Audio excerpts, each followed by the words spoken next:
आप सभी मसीह भाई बहनों को प्रभु यीशु मसीह के नाम में जय मसीह की। परमेश्वर के नाम की स्तुति और महिमा हो। मैं विश्वास करता हूं कि परमेश्वर ने आपको और आपके परिवार को सुरक्षित रखा है, संभाला है। प्रभु के नाम की स्तुति हो। दोस्तों, आज के समय में बहुत ज़रूरी है कि आप और हम जो प्रभु यीशु मसीह पर विश्वास करते हैं अपने जीवन को हमेशा परखते रहें, क्योंकि यीशु मसीह का जो आने का, दूसरे आगमन का जो समय है वो बहुत ही निकट है। और जब यीशु मसीह इस संसार में वापस आएंगे तो आपको और हमें लेने के लिए आएंगे, उस व्यक्ति को लेने के लिए आएंगे जो उस पर विश्वास करता है, जो यीशु के वचन के अनुसार जीवन जीता है। और ऐसे में अगर आपका आत्मिक जीवन सही नहीं है, आप बाइबल के अनुसार जीवन नहीं जीते हैं, तो हो सकता है कि यीशु के आगमन पर आप उसके संग स्वर्ग में ना जाओ। मेरे प्रियो, ये संसार एक ऐसा संसार है जहाँ पर बुराइयाँ बहुत बढ़ी हुई हैं, बहुत ज़्यादा बुराई है। आप बहुत कोशिश करते हैं बुराई से दूर रहने की, लेकिन कई बार बुराई आपको अपने चंगुल में लेने की कोशिश करती है और बार बार आप पाप की ओर घसीटने लगते हैं। लेकिन मेरे प्रियो, अगर आप बाइबल को पढ़ते हैं, बाइबल के वचन को पढ़ते हैं, तो आपको ताकत मिलती है, बल मिलता है, पवित्र आत्मा आपकी सहायता करते हैं उन सारे बुराइयों से बाहर निकलने में। आज भी हम बाइबल के वचनों से कुछ बातों को सीखने वाले हैं। आज हम मनन करेंगे नए नियम की किताब से, मत्ती रचित सुसमाचार से हम कुछ बातों को देखेंगे। आज मैं आपके लिए पढ़ूंगा मत्ती रचित सुसमाचार, उसका 7 अध्याय के 13 वचन और 14 वचन। हम सभी लोग जानते हैं कि यहाँ पर जो वचन लिखे हैं वह सकरे मार्ग और चौड़े मार्ग के विषय में लिखा गया है। यहाँ पर बताया गया है कि कैसे एक मसीह व्यक्ति को संसार की बुराइयों के बीच में होकर चलना है, ताकि वो स्थिर बना रहे उस दिन के लिए जब यीशु मसीह संसार में आएंगे। संसार में बहुत सारे ऐसे लोग मसीह में विश्वास करने वाले हैं जो जीवन में जब दुख मुसीबतें आती हैं तो यीशु को छोड़कर चले जाते हैं। लेकिन अगर आप इन वचनों के आधारित अपने जीवन को चलाएंगे तो यीशु मसीह के दूसरे आगमन पर जरूर आप उसके संग स्वर्ग में जाएंगे। तो वो वचन कौन सा है?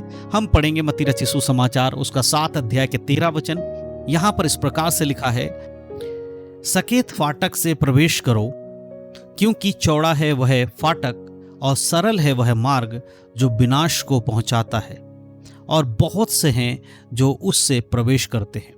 यहाँ प्रभु यीशु मसीह लोगों से कह रहे हैं कि सकेत फाटक से प्रवेश करो। जीवन में दुख मुसीबतें जब आपके आती हैं, उन दुख मुसीबतों से घबराओ मत। कई बार लोग ये सोचते हैं कि अगर हम प्रभु यीशु मसीह पर विश्वास करेंगे तो हमारे सारे दुख मुसीबत यीशु दूर कर देंगे। हाँ मेरे प्रियो, यीशु मसीह कई बार आपके जीवन से दुख मुसीबतों को दूर करते हैं। कई बार आपको उन सारे दुख मुसीबतों से होकर चलने के लिए प्रभु छोड़ देते हैं। क्यों छोड़ देते हैं? क्योंकि एक मसीह के लिए ये सारी बातें होनी हैं। जो कोई यीशु मसीह पर विश्वास करेगा उसके जीवन में परीक्षाएं आएंगी, उसके जीवन में बुराइयां आएंगी, वो शैतान से परखा जाएगा।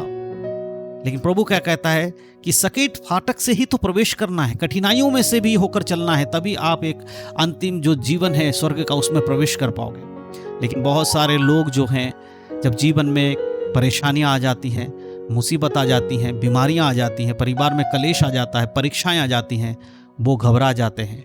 वो परीक्षा में स्थिर नहीं रह पाते, मुसीबत के समय स्थिर नहीं रह पाते, और ऐसे में वो लोग अपने जीवन को यीशु से अलग कर लेते हैं। लेकिन ऐसा नहीं करना मेरे प्रियो। और उसके 14 आयत को जब हम पढ़ते हैं, वहाँ पर इस प्रकार से लिखा है, क्योंकि सकेत है वह फाटक और कठिन है वह मार्ग जो जीवन को पहुँचाता है, और थोड़े हैं जो उसे पाते हैं। कठिन जरूर है वो मार्ग, सकेत जरूर है वो मार्ग, कठिन जरूर है वो मार्ग, लेकिन बहुत कम लोग हैं जो उसको पाते हैं। बुलाए हुए तो बहुत हैं, परंतु चुने हुए बहुत ही थोड़े हैं।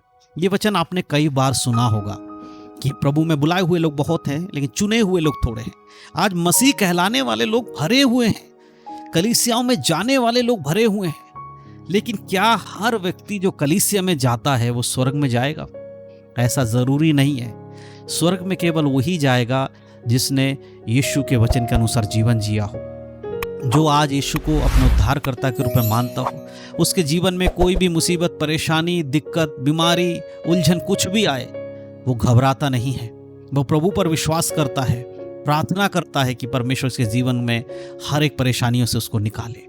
ऐसा व्यक्ति ही स्वर्ग जाने के योग्य ठहरेगा। मेरे प्रियो, आज मैं आपसे पूछना चाहता हूं कि आप इतने दिनों से अगर आप प्रभु यीशु मसीह पर विश्वास करते हैं तो क्या आपके जीवन में जब मुसीबतें आती हैं तब आप यीशु पर विश्वास कर पाते हैं? जब आपके जीवन में परेशानी आती है तो आप लोगों की ओर देखने की पहले यीशु की ओर देखते हैं कि नहीं देखते? क्या आप प्रार्थना में प्रभु से विनती करते हैं कि नहीं करते हैं? जब मुसीबत परेशानी आ जाती है तो आप उस कठिनाइयों में क्या करते हैं? क्या आप यीशु पर विश्वास करते हैं या फिर यीशु को छोड़कर चले जाते हैं?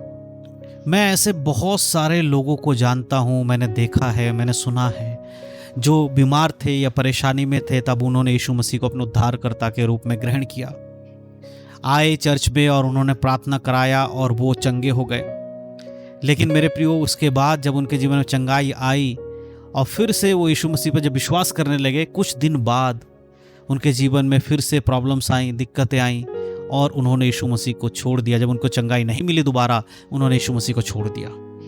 और जब उनसे पूछा गया कि आप चर्च क्यों नहीं आते, यीशु पर विश्वास क्यों नहीं करते, वो कहते हैं कि हम आए थे तो चंगाई हुई थी, दोबारा जब बीमार हुए फिर आए तो चंगाई नहीं हुई, तो क्या करेंगे जाके जब वहाँ पर कुछ मिलता ही नहीं। यही प्रभु यीशु मसीह कहते हैं कि सकेत है वह फाटक और कठिन है वह मार्ग जो जीवन को पहुंचाता है, लेकिन चौड़ा है वो मार्ग जो अनंत काल के नरक की ओर आपको लेकर जाएगा।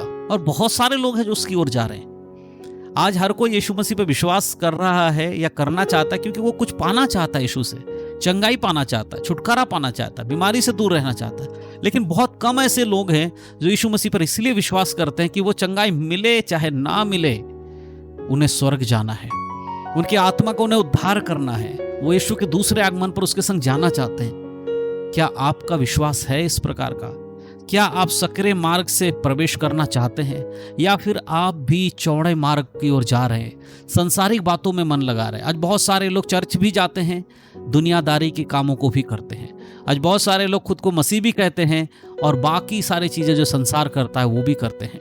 आज बहुत सारे लोग चर्च में जाकर आराधना करते हैं लेकिन अपने पर्सनल लाइफ में आकर नशे की जीवन को जीते हैं।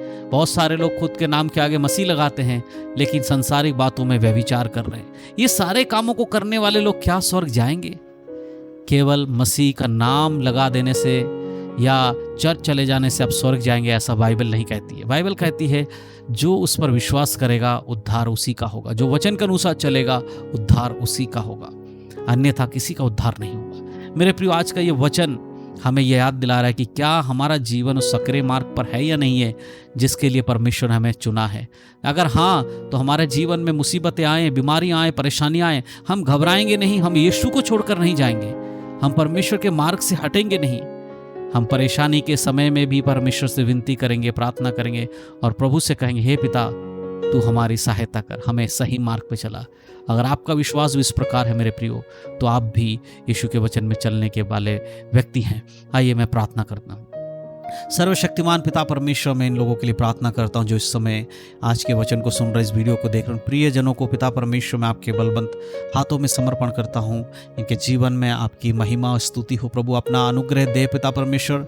पवित्र आत्मा इस समय अंतिम समय है प्रभु, इस समय में सबको आत्मिक रूप से मजबूत करे, इनके जीवन में से हर एक बुराइयों को दूर करे प्रभु जी। और विशेषकर प्रभु आपके वचन में बने रहने के लिए, आपके मार्गों पर चलने के लिए पिता परमेश्वर आप सभी की सहायता करें।